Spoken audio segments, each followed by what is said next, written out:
It's all right. Westside Barbell is a fantastic program. In fact, I never knew about Westside Barbell, but the more I learned about it, the more I realized it was a lot like what we do. The difference is they really train for strength speed a little more than they do for speed strength. So what that means is they train a little more to be able to push heavy weight regardless of the velocity. So it's just an emphasis on strength more than it is an emphasis on being able to move at high speeds. So they would favor a training program that would allow you to move an object at any speed rather than to move your body at the highest speeds possible. And so to answer your question, can you do a modified Westside barbell method of training? That's kind of what the jump manual is. Only we do, yeah, you could do a max effort day, and you can also do a dynamic day. What I would recommend is never to do a heavy day without doing some specific movements for the vertical jump and for your plyometric and reactive ability.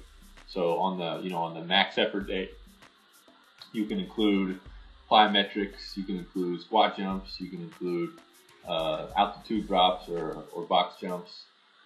So the way I think of it is heavy lifting is never to be without sport-specific movements.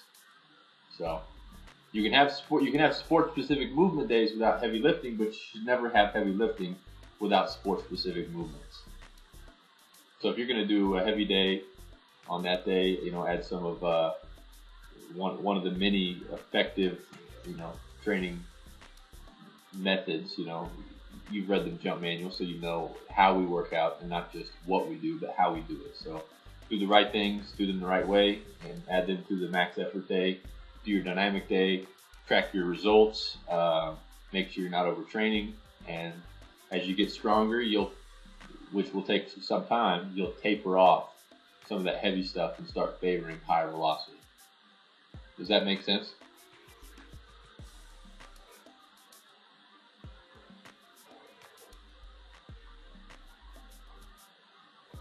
Okay, volume, training volume is a tricky thing.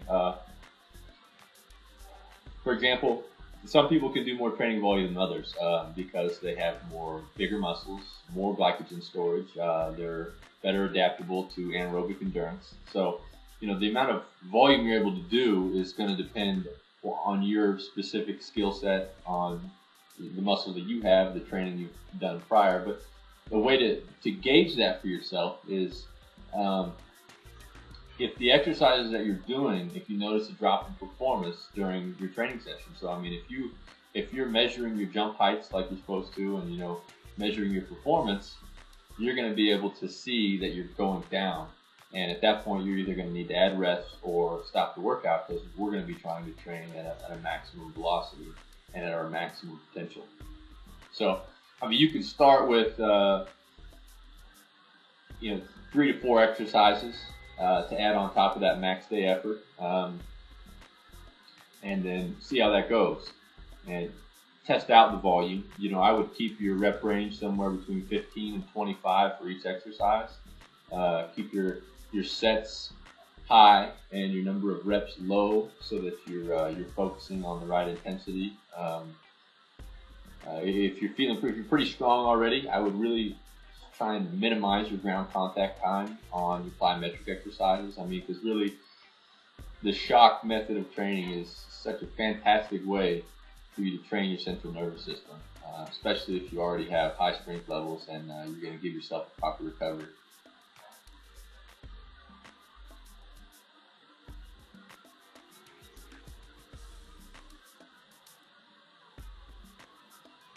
Yeah, higher velocity. I mean, here's what it comes down to, and sometimes there's confusion about this in our industry, because strength helps you jump higher. Okay, strength helps you jump higher, but only if it helps you to overcome your own body weight and move at higher velocities. So, in as much as that strength helps you overcome resistance of your own body weight and gravity, you'll jump higher. But the real point of strength is to reach higher velocities. The reason initially that you can't reach high velocities is because your body is too heavy for your level of strength. So when I say we need to favor higher velocities, is that we're not. Westside Barbell is a good program. I like the especially for bench press and things like that. I like to use a similar style, but it is basically geared towards maximizing your strength speed. And I'm not going to say that some of those people don't have high verticals, they're not jumping high, but if they were to focus in the advanced stages of their training and even in the initial stages on velocity as the point, so plyometrics is going to be the highest velocity you're going to reach. Things like hang cleans and jump squats where you're loaded, you're not going to reach the same velocities, but at the same time you're going to teach your muscles to fire at high rates. So you're going to be sending strong, proper neural impulses to the right muscles. So yeah, I mean, you want to in the end you want to start at least mixing in high velocity training methods, ballistic training methods, and ballistic simply means that you're leaving the ground, or that you're kind of releasing. There's no deceleration. So a ballistic lift is the absence of deceleration. Whereas a squat, you decelerate at the top of the lift. A ballistic lift, you would accelerate all the way through until you left the ground. Bench press, you would accelerate until you decelerated. A ballistic bench press, you would continue to accelerate until you actually let the bar continue going. You would throw the bar. You wouldn't want to do that unless you had the proper setup. Again, how well you recover, and this is what we teach in the jump manual, how well you recover is going to be based on your nutrition, your sleep patterns, your training background. However, 1 to 2 times a week of very intense training, whether it be plyometrics, whether it be max effort type of method, dynamic, 1 to 2 times a week, tops. If you have a really good training session, it could take you more than a week to recover. But 1 to 2 times a week is going to be good.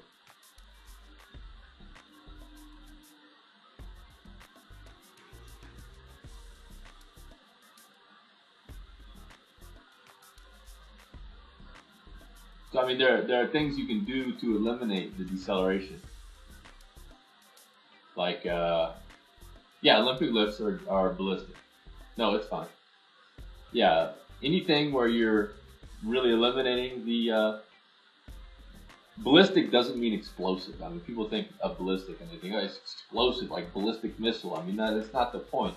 But ballistic is simply accelerating to the point of releasing. So there's no deceleration at the end of the lift. You just continue and release. And actually, it comes from the root of the term is throwing something. So you're basically throwing a bar, you're throwing your body, or you're throwing yourself in the air. So yeah, those are going to be where a lot of ballistic lifts can get very taxing is on the landing portion, because if you're landing with heavy weight, that's putting a lot of impact on the joints.